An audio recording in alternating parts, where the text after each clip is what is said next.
தற்போதைய செய்தி. மக்களுடன் தான் கூட்டணி என மக்கள் நீதி மையத்தின் தலைவர் கமல்ஹாசன் அறிவித்திருக்கிறார்.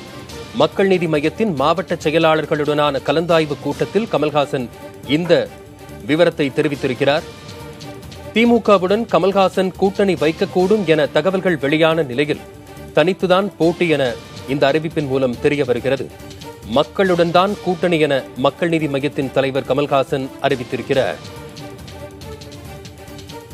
தமிழகத்தில் சட்டப்பேரவை தேர்தல் நெருங்கி வரக்கூடிய சூழலில் தற்போதே கூட்டணி கணக்குகள் தொடங்கி இருக்கின்றன. எந்தெந்த கட்சிகள் யாருடன் கூட்டணி அமைக்கப் போகிறார்கள் அல்லது தனித்து போட்டியிடுவார்களா என்பன போன்ற பல்வேறு கேள்விகள் எழுந்திருக்கக்கூடிய சூழலில் மக்களுடன் தான் கூட்டணி என மக்கள் நீதி மையத்தின் தலைவர் கமல்ஹாசன் அறிவித்திருக்கிறார்.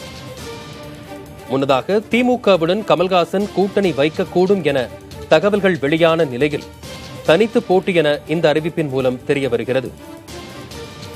மக்கள் நீதி மையத்தின் மாவட்ட செயலாளர்களுடனான கலந்தாய்வு கூட்டத்தில் கமல்ஹாசன் பேசும்போது இதனை தெரிவித்திருக்கிறார். இது தொடர்பான தகவல்களை நம்முடைய செய்தியாளர் பொன்மன செல்வனிடம் கேட்போம். செல்வா, விவரம் என்ன?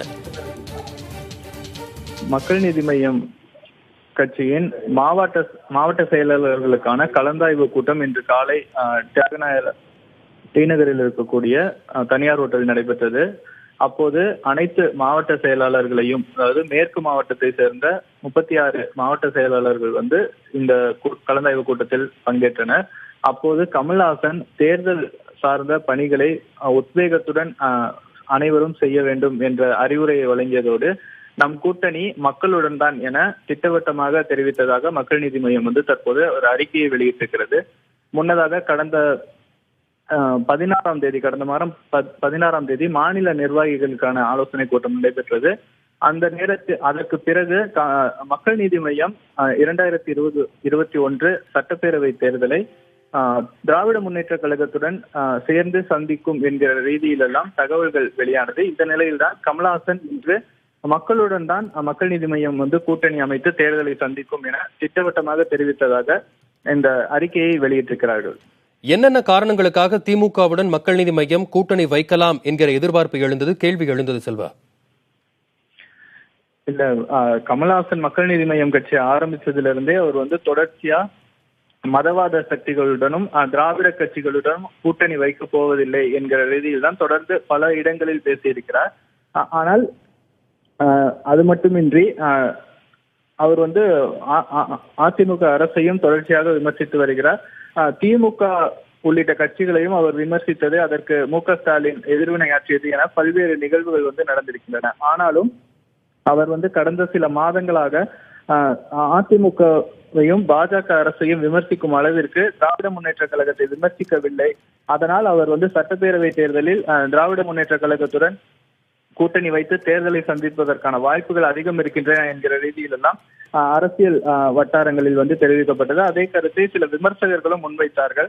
அது மட்டுமின்றி கமல்ஹாசன் தரப்பும் திராவிட முன்னேற்ற கழகத்தை இந்த கூட்டணிக்கான பேச்சுவார்த்தைக்கு அணுகியதாகவெல்லாம் சமூக வலைதளங்களில் கூட பல்வேறு தகவல்கள் வெளியானது. இந்த நிலையில் தான் இன்றைய மாவட்ட செயலாளர்களுடனான கலந்தாய்வு கூட்டத்தில் கமல்ஹாசன் மக்களுடன் தான் நம் கூட்டணி இருக்கும், அதனால் விரைந்து உத்வேகமாக இந்த தேர்தல் பணிகளை ஆற்றுங்கள், எல்லோரும் இன்னும் தீவிரமாக தேர்தல் பணி செய்தால்தான் நாம் தமிழகத்தில் நினைத்த மாற்றத்தை செய்ய முடியும், தமிழகத்தை சீரமைக்க முடியும் என்கிற ஒரு கருத்தை முன்வைத்து இன்று காலை நடைபெற்ற கூட்டத்தில் கமல்ஹாசன் தெரிவித்திருக்கிறார். வசந்த், எதிர்வரக்கூடிய சட்டப்பேரவை தேர்தலில் தனித்து போட்டியிடுவதன் மூலமாக சுயபலத்தை சோதனை செய்து பார்க்கும் ஒரு முயற்சியாகவும் இதனை பார்க்கலாமா?